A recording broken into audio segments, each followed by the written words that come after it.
Hey y'all, today we are going to talk about comparing functions.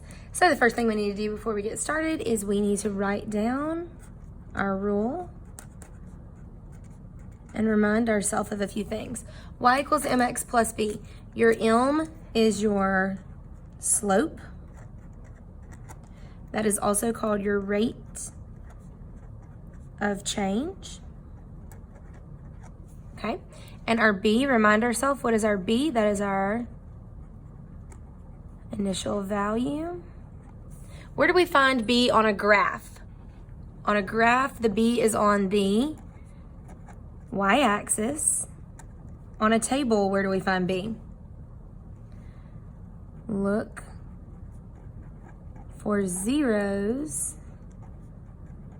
in the x spots. Good. Where do we find slope on, let's go first with what we're talking about, graphs. We do growth triangles. What about slope on a table? On a table, you would need to do your loop-de-loos, or you can do y minus another y over x minus another x, and that's also when you do points as well. Okay, so let's go ahead and make up two different scenarios so that we can compare the functions and talk about things. So here are some key words that you want to always remember when you're talking about comparing functions. You want to talk about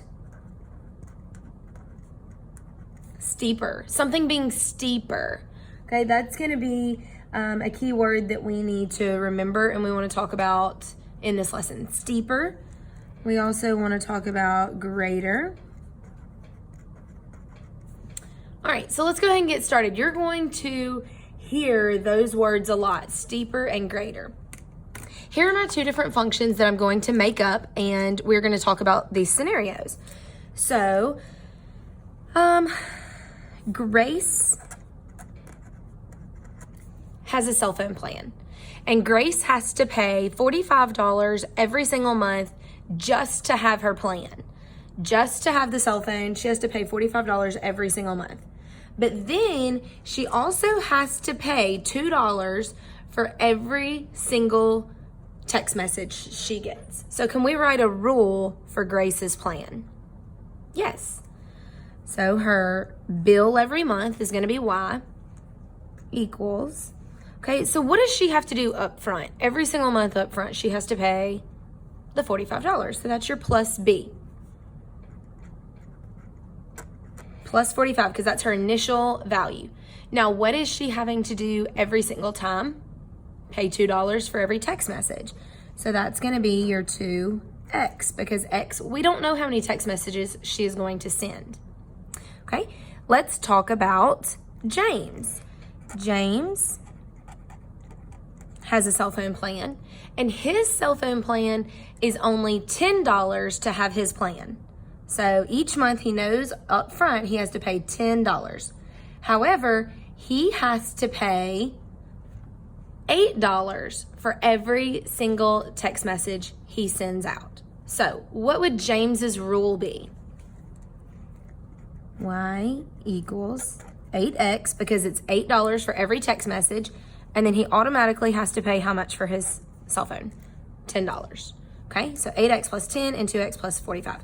Okay, so if I were to graph these, which rule would have a steeper slope? Who would have a steeper slope? What do y'all think? Okay, so we go to slope and we need to look at slope. I've got 2x and I have 8x. Which one is going to graph steeper? The 8x. Absolutely, because every single time you're going up 8 over 1, whereas here you're just going up 2 over 1.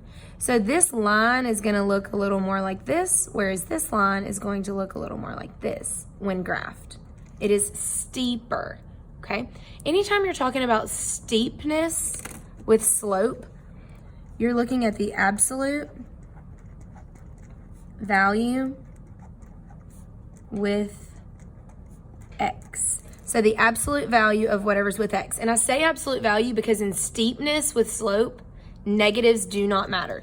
So let's pretend we have an entire new situation and I want to talk about steepness with it.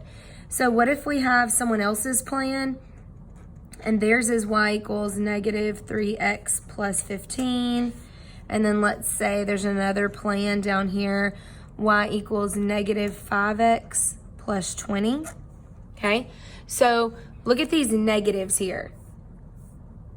If I want to know the steepness, I'm taking absolute value. So negative 3 is closer on if you're talking about how much greater. However, negative 5 is further away from the 0 on absolute value. So if you were to put little absolute value bars here, that's how you talk about steepness, absolute value bars. Now, let's go ahead and talk about greater. So if I want to say which of the initial values are greater, you're going to go and look at the initial value. Who has the greater initial value? Grace. She starts out with $45 before she ever does anything. So steepness is how steep your graph is going to look. Greater is also a word that you look at with slope, but greater a lot of times will be with your initial value. How much greater is the initial value? So let's go ahead and look at a few more just crazy scenarios. What if I have a rule that is y equals negative 2x minus 5? And I want to compare these two functions. I want to compare them. Okay, so which one, negative 2x or negative 3x, which one has a steeper slope? Which has a steeper slope? You're going to take the absolute value. Yes, negative 2 is going to be on a number line closer to 0, but you're taking the absolute value. The absolute value. So which one is steeper? This one. Now, what if I said how much greater between these two? How much greater is this initial value than this initial value? Well, how much bigger is 15 than negative 5? The initial value is 20 times greater. Okay? How much steepness on their slopes? Which one will be steeper? This top one. All right, so when comparing functions, you're always going to look for those keywords: steeper, greater, how much more, things like that. Remember, anytime you're talking about steepness, take the absolute value. The absolute value. Let's look one more and compare one more. What if I want to compare these two? These two rules here. Which one has the steeper slope? Steeper slope. Steeper means I'm taking the absolute value of x.